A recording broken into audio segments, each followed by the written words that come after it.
años y su testimonio es cambio de vida y milagros. Así que démosle un fuerte aplauso a Rudy Rivera. Ahí está, ingeniero. Buenas noches, gracias Jorge por la invitación. Yo quiero decirle, si usted está aquí, espere un milagro. Y él, el que está a su lado, espere un milagro. Les voy a pedir de que entre líneas me escuchen a mí, pero en el fondo escuchen a lo que Dios le diga a través del relato que voy a darles. Ya dieron mis generales, pero quiero hablar de esta fraternidad. Tenemos una convención mundial. Eso va a ser el 14 y el 16 de agosto en Miami. Ahí me han nombrado el secretario del comité y tenemos 46 naciones que van a estar ahí representadas. Si usted quiere conocer gente de todo el mundo, es una oportunidad de poder llegar. Así de que están informados, y espero de que algunos de ustedes, o de ser posible todos, pudiéramos llegar y deleitarnos al oír qué es lo que Dios hace a través del mundo, a través de los hombres de negocios. Para comenzar mi testimonio, voy a comenzarlo desde por qué yo estoy acá. En el año 1969 pusieron en mis manos un boleto para venir aquí a Estados Unidos. Supuestamente es un regalo de graduación para venir a conocer la ciudad de Nueva Orleans. Estando aquí, disfruté estar en esa ciudad, pero yo dije, yo de niño no soñé en venir a este país. Mis padres no tenían los medios y aquí estoy. Voy a ser tonto si yo no busco la forma de tener un título de esta nación. Con mucho esfuerzo, a veces durmiendo de 2 a 4 horas diarias, me gradué de ingeniero. Trabajé en la ciudad de Nueva Orleans con una empresa llamada Landis Construction Company, que todavía funciona, y la pasé muy bien. Pero yo me había hecho la promesa. Yo había estudiado en colegios donde mis compañeros eran muy solventes económicamente, por no decir ricos, y abrían la boca y le entregaban el Mustang del año. Yo tuve que hacer 29 piñatas en el negocio de mi madre para hacerle de un vehículo que solo eran 2 ruedas, unos manubrios, una silla, y para detener mi vehículo los frenos eran la suela de mis zapatos. Y eso causa cierto resentimiento social. Cuando iba yo al Casino San Pedrano, invitado por buenos amigos, en un club social que era alto en aquel entonces, la muchacha le gustaba porque yo era guapo. Eso fue muchos pelos atrás. Pero cuando se daban cuenta que yo bailaba muy bien, que yo llevaba serenata, pero cuando se daban cuenta de que yo no tenía mi Mustang, con Michael Jackson, se me retiraban. Y ahí fue donde yo dije, un día yo lo voy a tener todo, pero no por mis papás, sino porque yo lo voy a hacer. Y esa era mi meta. Estaba muy bien en la ciudad de Nueva Orleans. Yo dije, regreso a Honduras. Crecí como la espuma, pero un día me jacté que yo era el que lo hacía todo. En una mesa de amigos, nos estábamos tomando un par de tragos, hicieron el comentario de lo que yo me parrandeaba. Y dije, merezco hacerlo, desde los 7 años he trabajado, es tiempo que yo lo haga. Y si yo me llego a quedar con esta camisa y este pantalón, lo vuelvo a hacer todo, lo vuelvo a hacer mejor mientras tenga salud. Ahí era yo y la salud, Dios no cabía. Tan pronto dije eso, la siguiente semana estaba construyendo el hospital de Puerto Cortés y en un consorcio de ingenieros, y resulta que el gobierno detiene los fondos.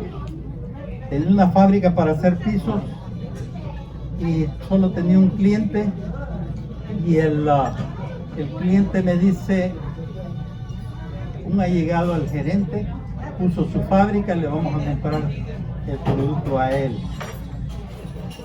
Construía casas, las vendía, y me llaman del Banco de la Constancia y me dice el licenciado Collier, ingeniero, no le vamos a poder financiar ya sus clientes las casas que le está construyendo porque el banco está haciendo los préstamos. Y todavía el último mala noticia fue de una correduría de seguros que me llama y me dice, ingeniero, este año no lo vamos a contratar, me pagaban en dólares, no lo vamos a contratar, vamos a usar valores de libra. Así que esa era mi situación. Me invitan a una reunión como esta. Viene un hombre multimillonario en su jet privado y lo acompañaba un alto ejecutivo de la Kodak, que cuando Kodak era Kodak, ni siquiera los Pipers habían salido. Y este hombre contó su testimonio. Su testimonio era que su negocio estaba a punto de la quiebra, que su matrimonio estaba en pedazos y que su vida tenía muchas cosas que cambiar. Y no vamos a hablar de groserías que se pueden decir dentro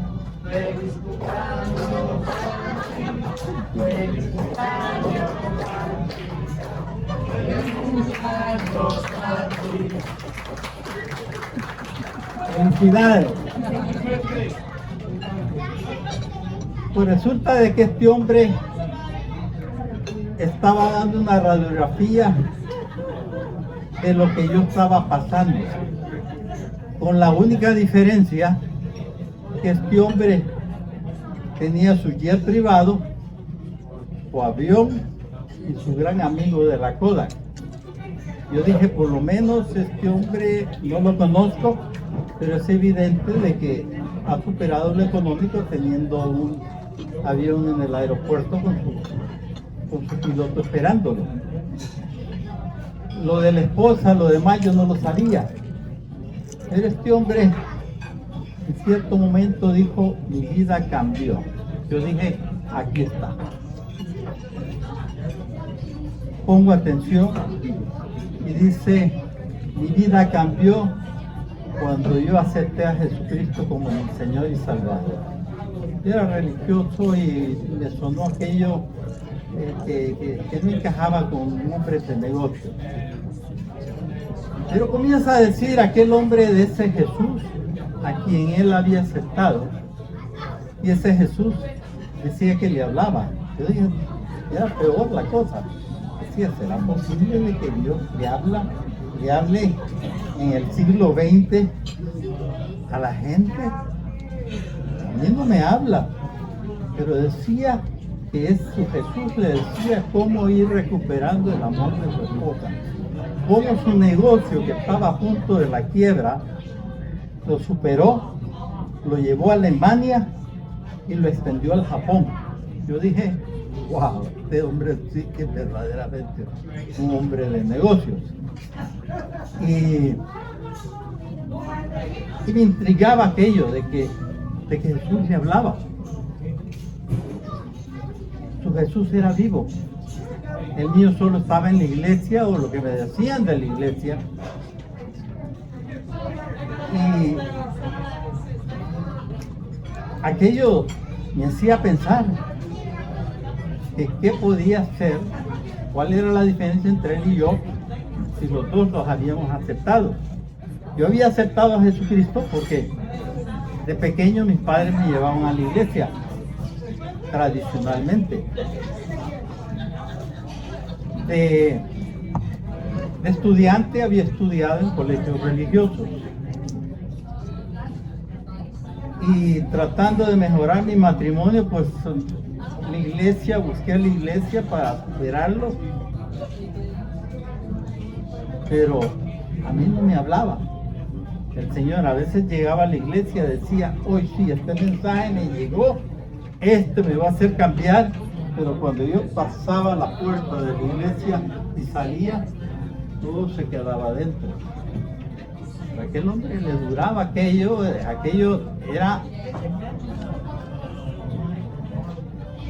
era real o no, pero por lo menos el avión ahí estaba.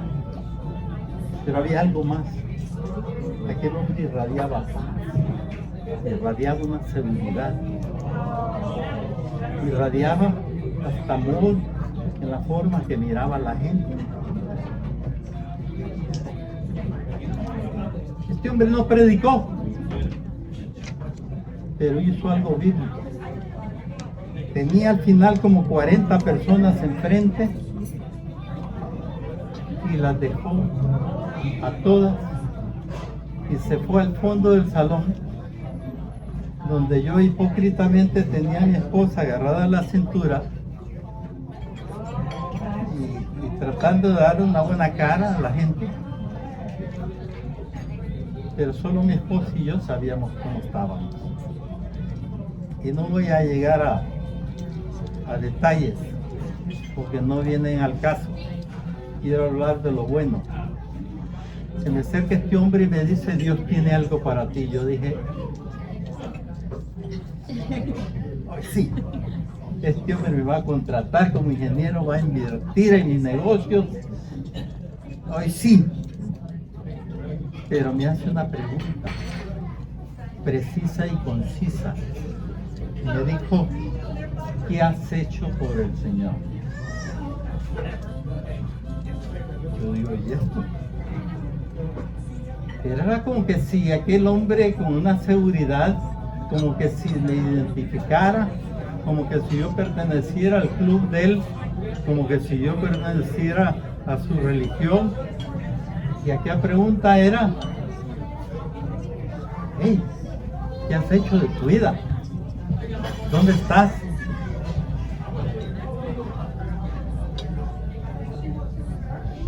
¿Qué has hecho por el jefe? Y mi mente corrió y le dije, voy a la iglesia los domingos. Aquel hombre solo se sonrió y dijo algo pesado para mí. Me dice, amigo, te voy a decir una cosa. Si coges un caballo, lo metes dentro de un garaje, le cierras la puerta y esperas, ese caballo nunca se te va a convertir en carro. Era ofensivo, pero aquel hombre me estaba diciendo caballo. A menos yo lo estaba entendiendo que eso era lo que yo merecía. Pero me dice, pero Dios tiene algo para ti. Y me hace la pregunta del millón.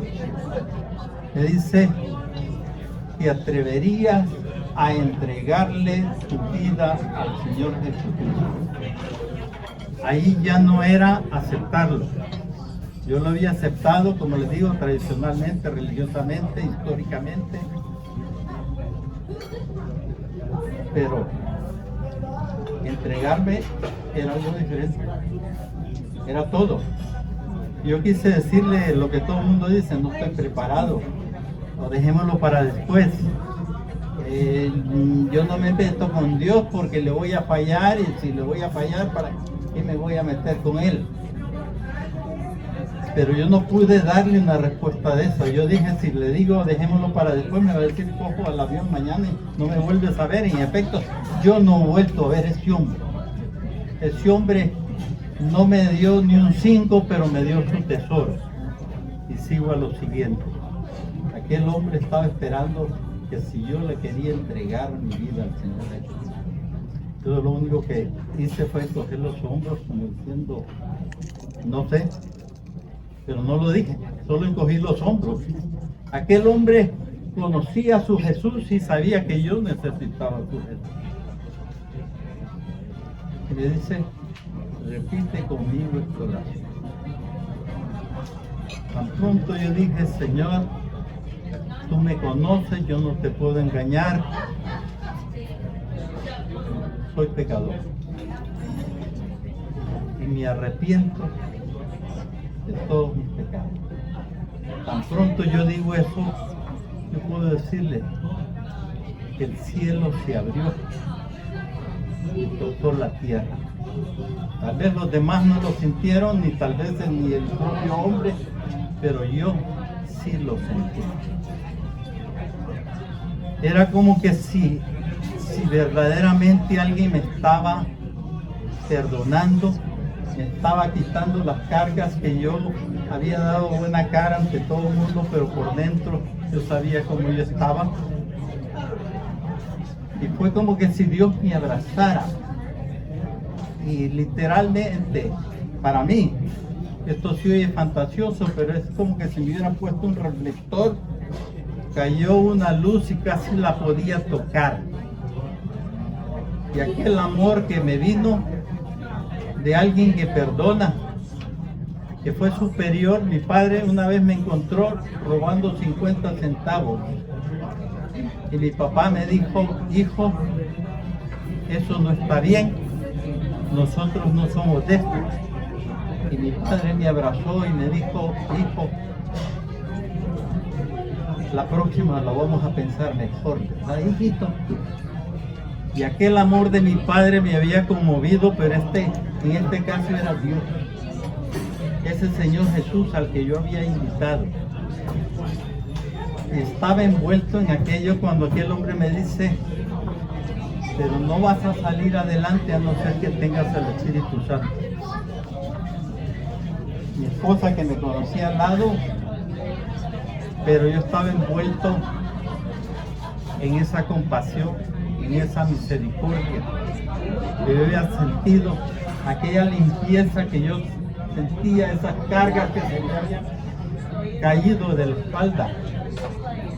Y me hace repetir una oración en la cual invito al Espíritu Santo y después me dice, dile algo. Y comienzo a tratar de decirles, Dios, ¿por qué yo si yo soy pecador?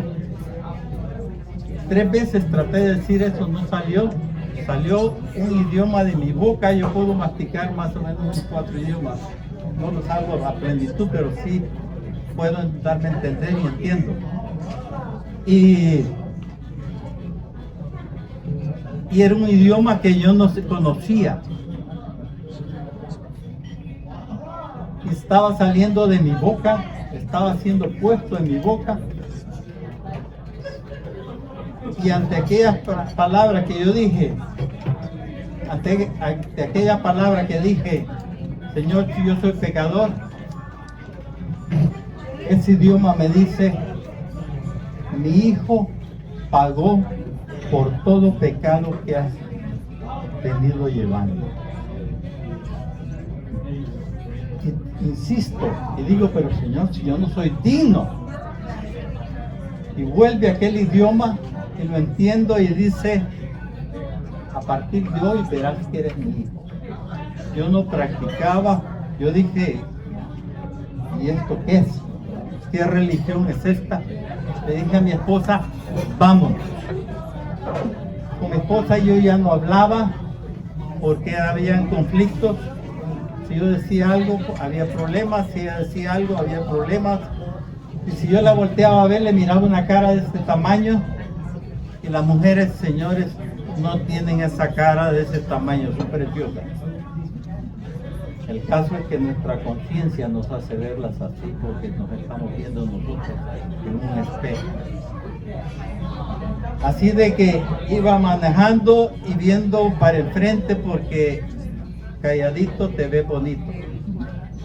Aquel carro era una tumba de silencio. Íbamos saliendo del Hotel Sula hacia la colonia Trejo donde vivíamos. Avanzamos una cuadra y mi esposa interrumpe el silencio y dice, Rudy, ya no me quiero divorciar. Yo, ¿por qué no? Le digo, sí.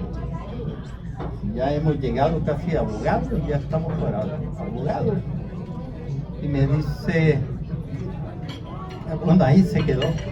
Avanzamos otro par de cuadras más y vuelve a interrumpir aquel silencio y dice, la razón es que te veo diferente.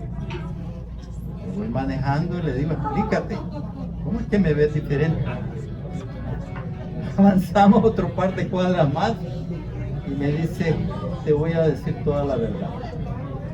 Ya no me quiero divorciar, te veo diferente y la realidad es que siento que te estoy amando de nuevo. Yo dije, qué bicho picó esta mujer.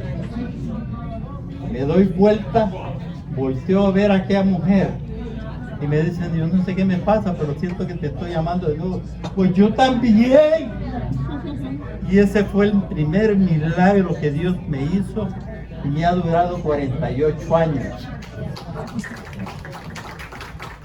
La Biblia yo no la abría, pero no me voy a meter, no me voy a desviar en detalles, que son bien bonitos contárselos, pero quien me leía la Biblia me hacía sentirme condenado. Así que yo no abría ese libro porque no me quería sentir condenado. En una noche me quedé dormido a la par de un sofá, viendo televisión, no había cable en aquel entonces. Abro un libro que estaba a la par, así al azar, mis ojos se van a unas líneas que dice, otra vez les digo que si dos de ustedes se ponen de acuerdo aquí en la tierra acerca de cualquier cosa que pidieran, será hecho por mi Padre que está en los cielos. Cuando yo leo eso, yo digo, ¿y esto? Detengo la página y veo la cubierta y dice la Santa Biblia.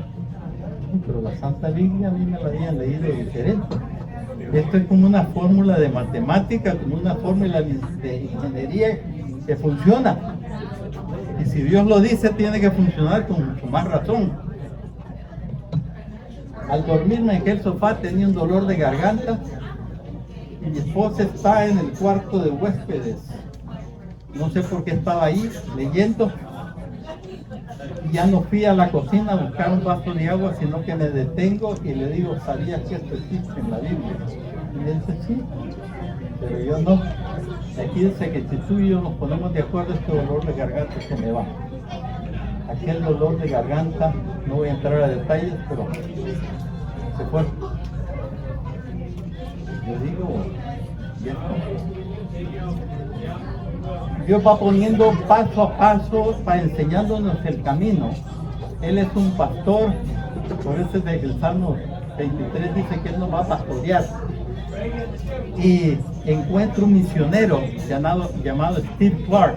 Algunos de ustedes tal vez lo conocieron en San Pedro Sula. Era un gringo como de 7 pies y pico. Yo sentía que le llegaba al ombligo. Y a aquel hombre le cuento del versículo ese que está en San Mateo 18-19, si usted quiere buscarlo. Y me dice, te alarmas por una promesa. Hay 8.500 promesas en ese libro. Lo que pasa es que el hombre es tan tonto, por decir así, que no se da cuenta que tiene esas riquezas y son para él. Meses atrás, nuestra hija, un par de años atrás, nuestra hija le habían descubierto un soplo en el corazón. Era chiquita, bien inquieta, activa, y el médico solo tenía ecocardiogramas, y quien operaba la máquina era un médico que fue compañero mío de colegio, el doctor Raúl Sosa Capa, y me dice, mira, este es el problema de tu hija, pero tu niña se ve normal. Hay atletas que tienen estos problemas y se les va, y algunos viven con ellos y no es cosa mayor que les afecte. Pero después de que yo leo esa promesa, nuestra hija El médico nos advirtió también, pero si se alcanza la respiración, se pone cansada, se pone moradita, entonces vamos a tener que intervenirlo quirúrgicamente, vamos a tener que trabajar con ella. Y la niña se pone mal. Después de dormir 10 horas, le dice a la mamá, estoy cansada. Esa noche mi hija me dice, papi, no puedo subir la grada. Y yo, tratando de darle buena cara, le digo, no te preocupes, hija, yo te llevo aquí en el cuello y vamos a ir a dormir y te voy a contar un buen cuento. Y me llevo a la niña y regreso, y mi esposa me contó lo de la mañana. Y digo, pues vamos a Tegucigalpa, vamos donde Rodrigo Martínez a hacerle un electrocardiograma. Y le hacen el electrocardiograma, ahí está el problema. Y le dije, pues vamos, preparémonos, vamos para Tegucigalpa. Cuando llegamos a Tegucigalpa, aquel médico, un examen de 5 o 10 minutos, lo estaba llevando casi media hora. Aquel hombre en un cuarto para pingüinos estaba chorreando de sudor. Le movía los sensores y ajustaba la pantalla.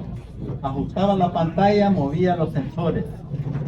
Y en aquel jueguito estaba llegando casi a media hora.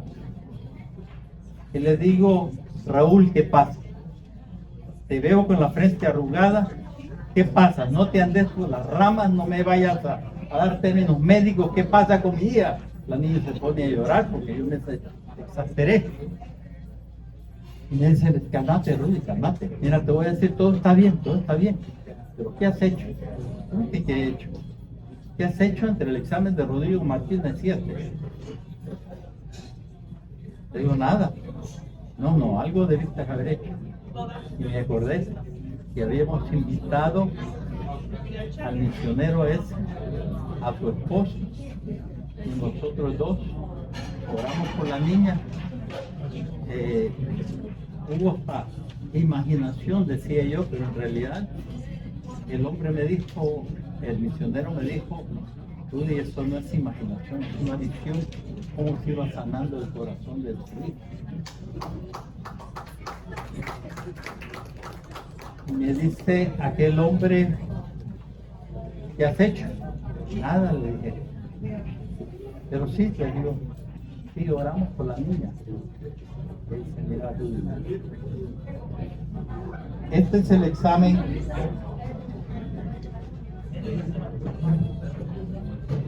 que le hizo Rodrigo Martínez hace un par de días. Este es el examen de hace 2 años.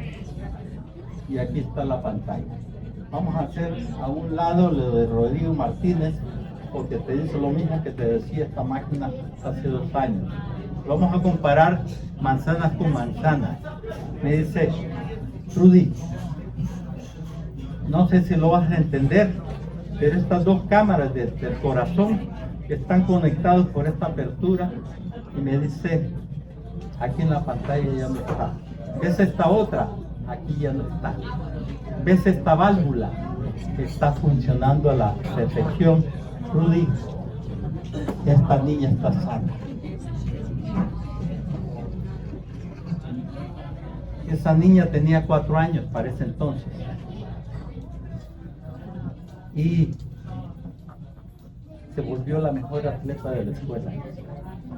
17 años campeona nacional de tenis. Ahora tiene 45 años, sana ella, y tiene unos hijos de 6 pies y pico y apenas tienen 16, 17 años. Ese es el Señor que se manifestó, y aquel médico dijo, Rudy, yo lo que ve estas cosas y no se vuelve a Dios. Yo le dije, mira, Raúl, yo he sido uno de esos, se está oliendo la mano de Dios, he dicho casualidad, suerte, coincidencia. Pero hoy vos sos mi testigo, que a partir de hoy enteramente mi vida le pertenece al Señor Jesucristo. Y lo que Él quiera de mí yo lo voy a hacer, y donde quiera que vaya yo voy a contar este testimonio.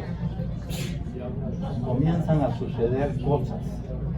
Mi madre tenía regado cáncer por todos lados.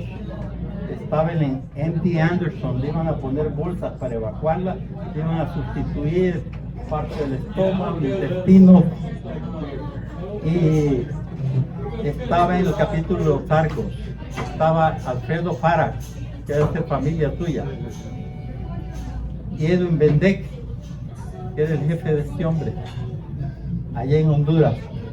Y les dije, oremos por mi madre que la van a operar. Viene Edwin y le dice, Rudy, si nos vamos a poner de acuerdo, seamos específicos. Le digo, pues yo iba a pedir de que la operación saliera bien, pero ¿qué tal si le pedimos al Señor que le haga desaparecer el cáncer, lo ponga, lo reduzca a un solo punto, se lo corten y se acabó? Una petición de niño. Esa noche me llama mi hermana histérica de Houston, yo estaba en San Pedro Sula, me dice, Rudy, yo no sé con quién andas, me dicen de que andas con unos hombres que tienen otra religión diferente. Le digo, calmate, Marina, ¿qué hay de mi mamá? No me de eso te quiero hablar, pero le digo, me estás hablando de mí. ¿Qué hay de mi mamá? Los médicos me dicen que no lo vaya a demandar por una mala práctica. Le digo, ¿qué pasó? ¿Qué le hicieron?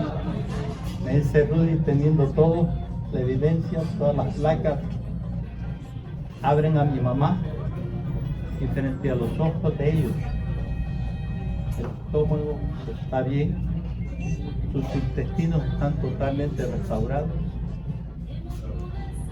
y ya que estaba abierto le fueron revisando, llegaron a la vejiga y le encontraron un tumorcito, se lo quitaron y dicen que no le van a dar quimioterapia porque dentro de unos meses cumplió 80 años. Mi madre vivió hasta los 98 años y murió sin cáncer. Y así les puedo contar un montón de cosas. Yo comencé aquí otra gente conocida al Señor, no solo por fraternidad, sino que la gente que yo encontraba en la calle, estoy seguro que este hombre lo evangelicé. Quién sabe cuántas veces nos manejaba y con Edwin, y comencé a viajar a los países, pero yo estaba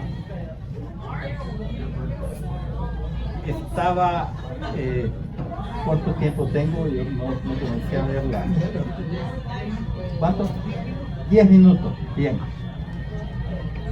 Sobre la economía, en cierto momento yo no me había recuperado muy bien con la economía, estaba viviendo casi al día, y oía a los predicadores decir que el cristiano es un hijo del rey, que el cristiano tiene que tener la mejor casa, la mejor carro, o esto y lo otro. El evangelio de la prosperidad de los años 80, 70, 80, yo me sentía condenado porque yo estaba viviendo al día. Y un día me pongo de rodillas en la mañana y le digo, Señor, no te voy a reclamar, pero quiero saber algo. Yo doy testimonio de fe, testimonio de amor, doy testimonio de poder usando tu nombre. He visto paralíticos caminar. Le digo, pero no doy testimonio de prosperidad. ¿Qué hay de esto? Para mí la oración tiene que ser como la respiración. Se le habla a Dios y se espera una respuesta. Si no, es una tertulia. Que Dios responde por misericordia, pero no le oímos la parte de Él. Me quedo esperando, no tengo respuesta, me rasco la cabeza, yo creo que por eso he perdido pelo también. Y le digo, Señor, después de todo, ¿qué es prosperidad? Inmediatamente llámele un pensamiento, llámele una vocecita, llámele un sentir que siento que se me dice, hijo, prosperidad es tener suficiente para ti y que te sobre un poquito más para compartir. Y le dije, Señor, yo califico. A veces me he quitado el bocado mío, de mi esposa, de mis hijos, y se lo he dado a otro porque lo necesita más. y siempre te has encargado de devolverme. Señor, el problema mío es que estoy preocupado cómo voy a pagar la escuela de los niños si estamos a finales de mes y estamos a principios de mes. ¿Cómo voy a pagar los supermercados? Antes daban crédito. Y le digo, ¿cómo voy a mandar a estos niños a la universidad y están en primaria? Y bien dice tu palabra que cada día trae su propia afán. Señor, yo califico, soy próspero, jamás te vuelvo a tocar temas financieros.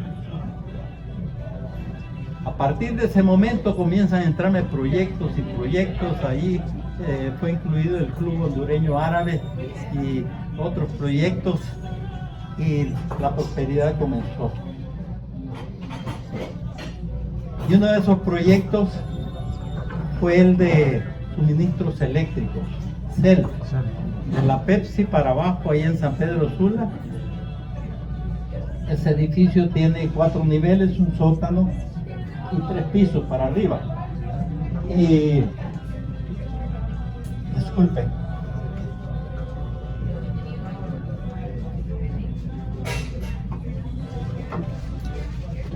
las ventanitas de arriba ahora son delgaditas, pero originalmente venían hasta el piso, igual que las ventanas de abajo. El licenciado René Castillo pidió de que quería poner estantes ahí, entonces subimos eso, pero cuando estábamos poniendo el techo, la cuadrilla era nueva y yo me puse a dirigirlos.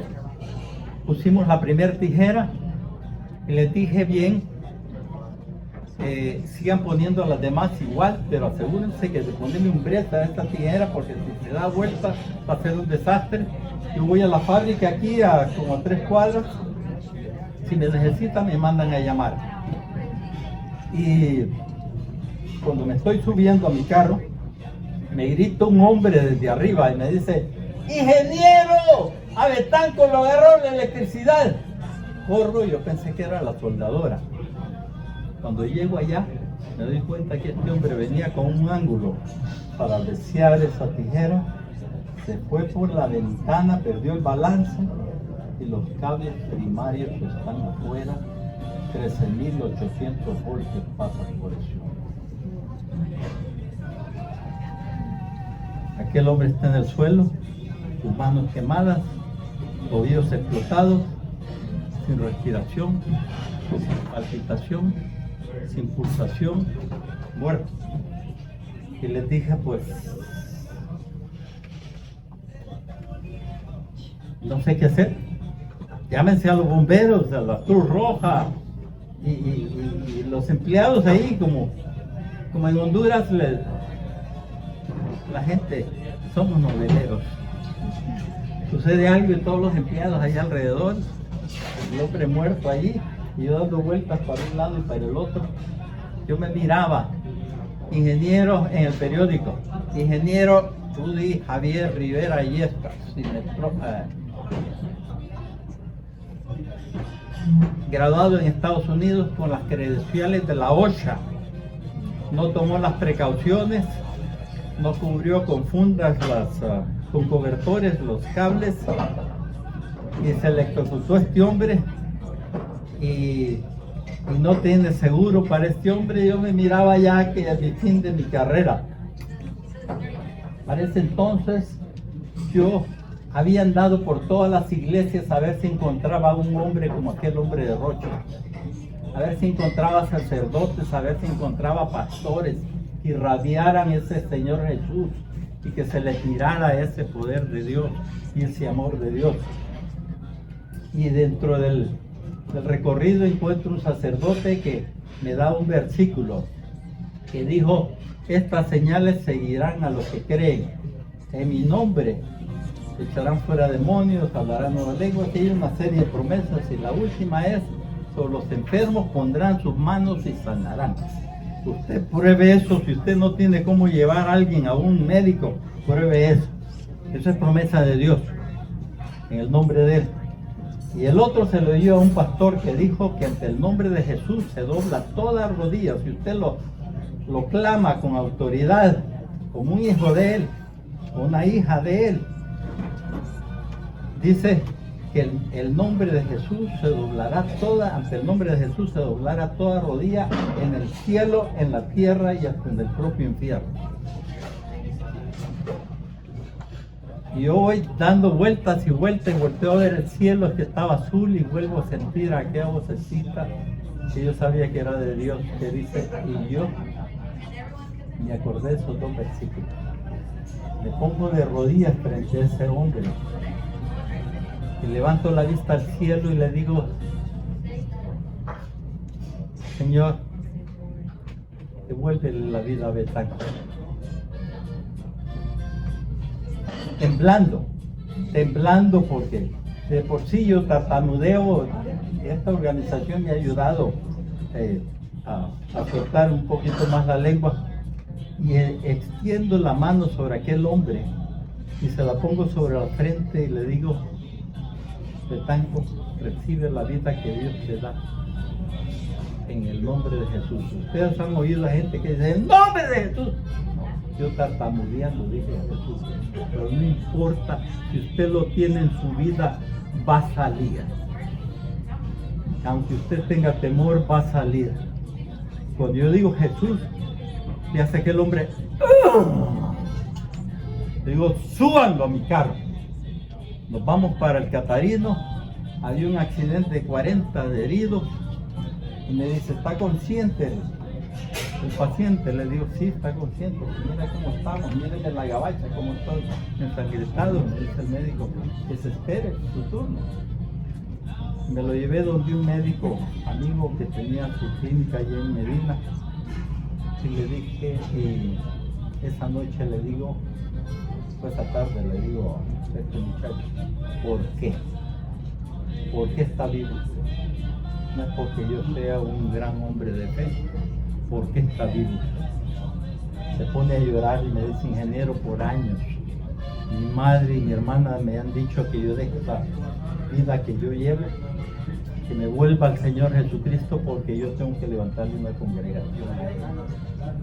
Le digo, mire, le voy a decir la verdad, este hospital no tiene el equipo del Catarino, pero usted tenga observación.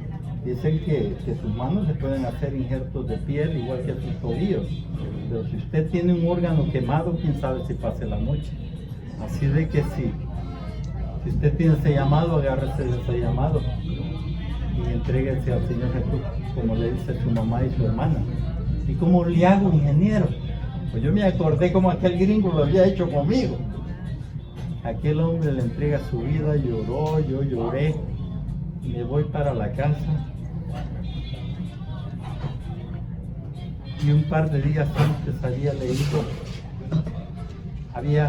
leído una lectura que no se me había grabado mucho, con excepción de parte que dice, yo voy al Padre y todo lo que le pidieras al Padre en mi nombre yo lo haré para que el Padre sea glorificado. Y todo lo que me pidieras a mí en mi nombre yo lo haré para que el Padre sea glorificado. Cosas mayores de las que yo he hecho, vosotros haréis. Les digo, cuando yo leí eso, le dije, Señor, perdóname, pero no me veo resucitando muerto. Pero te lo dejo en remojo porque yo ahora tengo que creerlo todo, porque sé que tú eres un Dios todopoderoso. Y cuando llego a la casa no le hablo a nadie, pasé por el garaje a la cocina, por la sala, subí al dormitorio, me pongo de rodillas, me pongo a llorar y le dije al Señor, he visto un muerto volver a la vida. Y veo la escritura, cosas mayores de las que he hecho. Señor, perdóname porque yo no creí que podía ver un muerto volver a la vida, pero yo no lo hice. Tú lo hiciste, Señor. Me puse a llorar y después le dije, un momento, Señor, un momento. ¿Qué puede haber más grande que resucitar un muerto? Y viene aquella vocecita, aquel pensamiento, como usted le quiera llamar. Dios nos va a hablar de alguna forma. Me dice, hijo, más grande que resucitar un muerto es resucitar un vivo. que se cree que anda vivo, que se cree que me conoce, pero no me conoce y anda muerto, anda vacío. Y esa es la visión de esta fraternidad, darle vida a aquellos que nos sentimos vacíos, aquellos que no hemos llenado ese lugar que solo el Señor Jesús puede llenarlo y solo Él nos puede llevar al Padre. Y podemos no solo para ver milagros, sino porque nos transforma y comenzamos a amar al prójimo y queremos que otros lo prueben igual que nosotros lo probamos. Y que vean los milagros, está bien, pero lo más grande es que nosotros seamos contados y renovados por ese Señor. Y si esta noche usted tiene un vacío que no lo ha llenado, yo le animo que se ponga de pie y vamos a invitar al Señor Jesús a que tome ese lugar en nuestra vida. Póngase de pie si usted aunque usted lo haya hecho, siempre tenemos un vacío.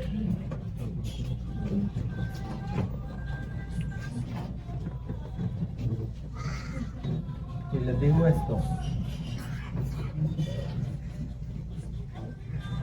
dejaban a mi pobre amiga ayer, bueno, de rodillas.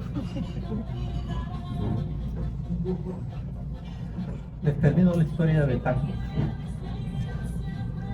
Un mes más tarde llega a la oficina y me dice: ingeniero, míreme las manos, usted oró por mí y el Señor casi me ha restaurado, mis manos están casi al 100 restauradas, mis tobillos llaman por ahí, ¿me puede dar algo para ir a mi pueblo? Y le dije, llamé a mi secretaria, hice un cheque, no volví a ver a Betanco, pero según me dicen, él está en el sur de Honduras y está sirviéndole al Señor y tiene una gran congregación, tiene una congregación, no sé qué tan grande será. Dios es capaz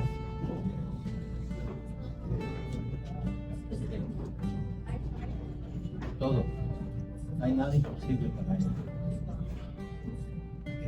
Y este puede ser el cambio.